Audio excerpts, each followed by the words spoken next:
તરસાલી વિસ્તારમાં આવેલ ઉમા વિદ્યાલયમાં વિદ્યાર્થીના આંખમાં પેન્સિલ ઉડતા તેને ઈજા પહોંચી. અગાઉ 4 મહિના પહેલા તરસાલી વિસ્તારમાં આવેલી ઉમા વિદ્યાલયમાં ભણતા વિદ્યાર્થી દ્વારા ક્લાસમાં મસ્તી કરતી વખતે વિદ્યાર્થીના આંખમાં પેન ઉડીને આંખમાં વાગતા તેને ઈજા પહોંચી હતી, જેને લઈને વિદ્યાર્થીના પિતાએ એસએસજી હોસ્પિટલ ખાતે સારવાર માટે લઈ ગયા હતા અને તેના આંખના ઓપરેશન કરાયું હતું. પરંતુ ત્યારથી જ આજ દિન સુધી શાળા દ્વારા કોઈ પણ સહાય કે પ્રતિક્રિયા ન મળતા છેલ્લા 4 મહિનાથી ધક્કા ખાતા વાલીને આજે પેરેન્ટ એસોસિએશન સહિત પ્રિન્સિપાલને મળવા આવી પહોંચ્યા હતા અને માંગણી કરી હતી કે વિદ્યાર્થીને આંખમાં જે ઈજા પહોંચી છે, જેને લઈને વિદ્યાર્થીનું ભવિષ્ય બગડી ગયું છે, તેને લઈને શાળા દ્વારા તમામ ખર્ચ પૂર્ણ કરવામાં આવે તેવી માંગણી સાથે આજે વાલી તથા પેરેન્ટ્સ એસોસિએશનના પ્રમુખ સહિત આગેવાનો આજે ઉમા વિદ્યાલય ખાતે પહોંચ્યા હતા. હવે બાળકની આંખો બંને જતી રહેશે એવું હવે તો વિચાર છે, કારણ કે એનું કોઈ ઓપ્શન જ નહીં મળ્યું અમને. હવે છોકરાને કઈ અમે અમારી જે યથાશક્તિ પ્રમાણે અમે સારવાર તો કરાવી, પણ મારા દીકરાની આંખો ગુમાવી નાખી.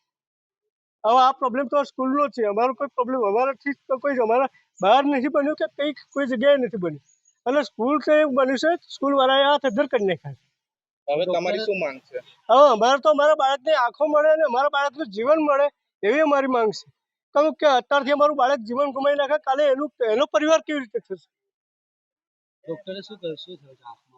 ડોક્ટરે એવું કીધું ઘા ઊંડો પડેલો છે, આંખમાં ટાંકા લીધેલા છે કીકીમાં, એટલે એ કીકીના ટાંકા તો તમારે લાઈફ ટાઈમ રહેશે જ, એટલે એનાથી કોઈ એ થતું નહીં. કોઈ પણ ઘા પડતો હોય આપણા શરીર પર એટલે એ ઘા કેવો દેખાય છે એવી રીતે કાયમ માટે દેખાશે.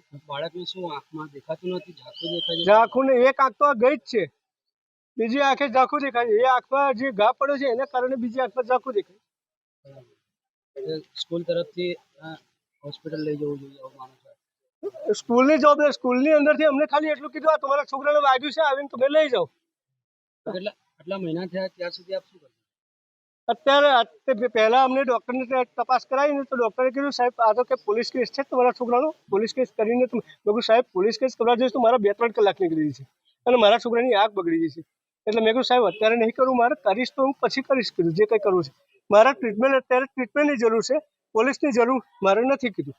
એટલે એવું કરીને મેં સહી કરી આપી હતી ડોક્ટરને. સ્કૂલ મદદ કરવાનું કે છે આપણો? સ્કૂલ તો આ થદ્દર કરીને જ ઊભી રહી છે. સ્કૂલ અત્યારે કોઈ મદદ કરવાની વાત નથી કરતી અને સ્કૂલ તો એમ જ કહે છે અમારી કોઈ જવાબદારી બનતી નથી. આ બાળકને જે તમે વાત કરી રહ્યા છો અત્યારે, એ બાળકને આંખમાં આ રીતે ઈજા થઈ. જે તે સમયે જ્યારે પણ આ બાળકને ઈજા થઈ એટલે ઇમિડિયેટ એ બાળકને પ્રિન્સિપલ સુપરવાઇઝરની સાથે હાજર કરવામાં આવ્યો અને એમના દ્વારા બાળકને વાલીને તરત જ ટેલિફોનિક જાણ કરવામાં આવી. અને અમે કહ્યું કે અમે પ્રાઇમરી સારવાર માટે, કારણ કે આસપાસ ઉમા વિદ્યાલયની આસપાસ ઘણા નાના મોટા દવાખાના અને હોસ્પિટલ છે કે જ્યાં બાળકને એટલીસ્ટ પ્રાઇમરી સારવાર મળી શકે, એટલે અમે જાણ કરી. વાલીએ ફોન પર, કારણ કે એક સિમ્પલ વસ્તુ છે કે કોઈ પણ બાળકને અમે એના વાલીની જાણ કર્યા વગર કે વાલીના કન્સેન્ટ વગર દવાખાને ના લઈ જઈ શકીએ.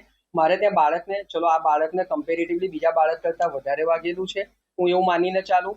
મારે ત્યાં બાળકને સામાન્ય છોલાઈ પણ જતું હોય ને તો પણ અમે એની સારવાર માટેની દરકાર કરીએ છીએ, પહેલાં પણ કરતા હતા અને આગળ પણ કરીએ છીએ. બીજા નંબરની વસ્તુ, ગ્રુપ ઇન્સ્યોરન્સ અમે દરેક બાળકનો કેજીથી લઈને 12મા સુધી દરેક બાળકનો અમે લઈએ છીએ અને આ ઇન્સ્યોરન્સની અંદર બહુ સ્પષ્ટ વસ્તુ છે કે એને શાળા દરમિયાન કે કંઈ પણ એવી વસ્તુ થાય, અમે લેસ દેન 24 અવરમાં ઇન્સ્યોરન્સ કંપનીને જાણ કરવાની હોય. અમે ટેલિફોનિક એ જાણ પણ કરી અમારી જે તે એજન્સીને, અને એજન્સીવાળાએ કહ્યું કે આની જે પણ આગળ પ્રોસિજર છે પ્રોસિજર બાબતે પણ અમે તમને જાણ કરીશું. અને એમણે એ વસ્તુની જાણ કરી એટલે ઇમિડિયેટ એ બાબતને લઈને જે ઈમેલથી મારે જે પણ કોરસ્પોન્ડિંગ કરવાનું હતું એ બધી વસ્તુ જે તે સમયે થઈ ગયેલી છે. પણ સર્ટેન ડોક્યુમેન્ટ, હવે આ બાળકના વાલી બાળકને એસએસજીમાં લઈ ગયા હતા. અમે ત્યાં આગળ કહું કે બાળકની પ્રાઇમરી સારવારમાં તો બાળકના વાલીએ એને અત્યારે આ જ હોસ્પિટલમાં લઈ ગયેલા છે અને ત્યાં આગળ એની જે તે સમયે જે વાલી દ્વારા કહેવામાં આવતું હતું પ્રિન્સિપાલને, એના અનુસંધાનમાં જ અમારા જવાબો જતા હતા. કારણ કે મારી પાસે આ વાલીને હું દરેક વખતે વાલીના કહેવા પ્રમાણે એમને મળવા નથી દીધા, તો બહુ સ્પષ્ટ વસ્તુ એમાં ક્યાંક મિસકોમ્યુનિકેશન કદાચ થયેલું છે. બાકી મને મળવા માટે મારા કોઈ પણ વાલીને આજ સુધી ક્યારેય ડિનાય કરવામાં આવેલું નથી. હા, ચોક્કસ એમનો એકેડેમિક પ્રશ્ન હોય અને એ બાબતને લઈને એ પ્રિન્સિપલ પાસે મળીને આવ્યા હોય અને ત્યાં સમાધાન ના થયું હોય તો ચોક્કસ અહીંયા એનું સમાધાન થાય છે. બરાબર, યોગ્ય એ વસ્તુમાં પગલાં ઇમિડિયેટ લેવામાં આવે છે.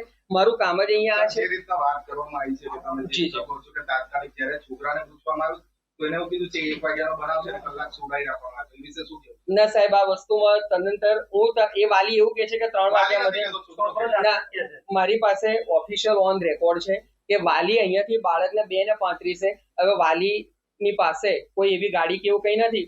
વાલીને હું તરસાલીના કોઈ પણ એરિયામાંથી, જબકે વાલી તો કદાચ જીઆઈડીસીમાં કે કોઈ જગ્યાએ પેડલ રિક્ષા ચલાવવાનું કામ કરે છે, એવી મારી પાસે માહિતી છે. હું વાલીને જાણ કરું તો મને પણ ખબર છે કે મારે વાલીને વધારે નહીં તો અડધો કલાકનો સમય આપવો પડે.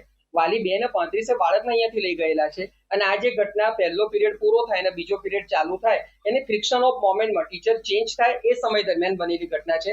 આમાં ના ટીચર કે ના પ્રિન્સિપલ કે ના સુપરવાઇઝર કે ના કોઈ વાલી, કોઈની અંદર કોઈ એવી જે કહી શકાય કે બાળકને હેરાન કરવાની એવી ઇન્ટેન્શન હોય એવું કશું દેખાતું નથી. જે બે બાળકો વચ્ચે પણ આ કદાચ થયું તો એ કોઈ લડકા નતા, અનઇન્ટેન્શનલ એ લોકો એમની સાથે છે. બાળકોનું તો નહીં, પણ આ જ્યારે સેન્સિટિવ જગ્યા આવે તો સ્કૂલ પ્રશાસન દ્વારા આટલી વાર કેમ જોવા મળે? ના, સ્કૂલ પ્રશાસન દ્વારા, જો હજી તો હું તમને કહું છું, સ્કૂલ પ્રશાસન દ્વારા કોઈ પણ પ્રકારની વાર નથી લગાડવાની, પણ યસ અમારા તરફથી ઇમિડિયેટ મારી પાસે આ બધા ઓથેન્ટિક ડોક્યુમેન્ટ છે, ઇન્સ્યોરન્સ કંપની સાથે મેલ કરેલા ને તમારે એ વસ્તુ